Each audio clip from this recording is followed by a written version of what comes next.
la soirée de réception de Meghan Markle et du prince Harry devrait ouvrir ses portes au public.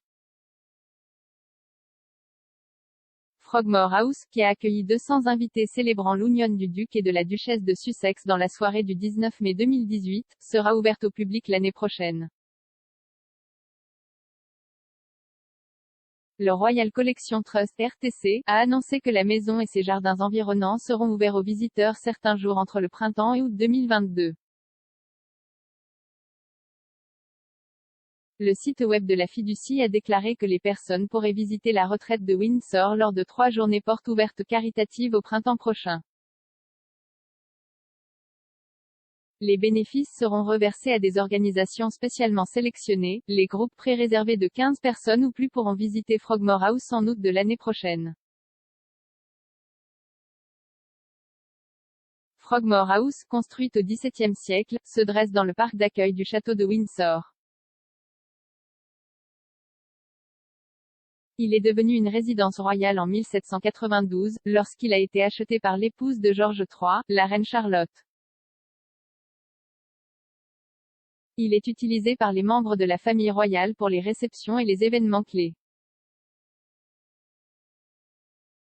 En août 2020, la reine et la princesse Anne auraient déjeuné à Frogmore House avant le 70e anniversaire de la princesse royale. La reine est connue pour aimer les jardins de Frogmore House et y promène souvent ses chiens. D'ailleurs, en mars, le monarque y a été photographié avec le prince Charles. Il a été révélé plus tard que la reine et son héritier avaient planté un petit chêne dans les jardins pour lancer une campagne visant à faire planter des millions d'arbres à travers le Royaume-Uni d'ici le jubilé de platine de l'année prochaine. Meghan et le prince Harry se sont mariés le 19 mai 2018, à la chapelle Saint-Georges devant 600 invités et un public du monde entier collé aux écrans de télévision.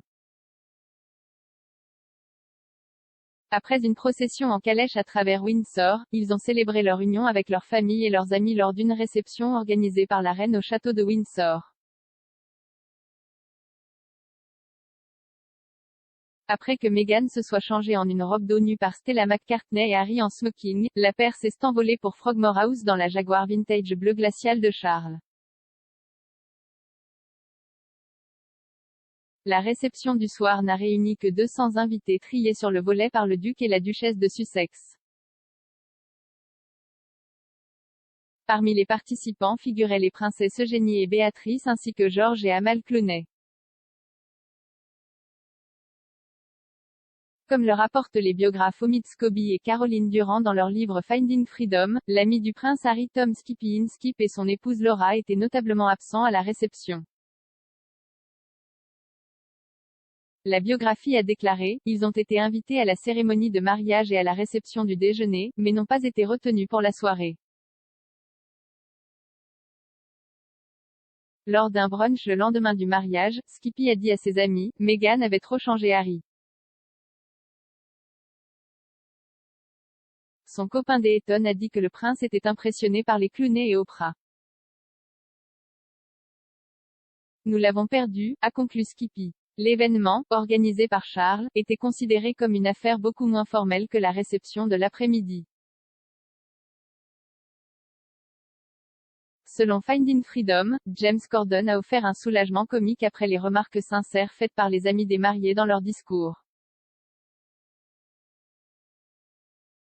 L'animateur du Late Late Show aurait allé au centre de la tente habillé en Harry VIII et a plaisanté en disant qu'il n'était pas sûr du code vestimentaire.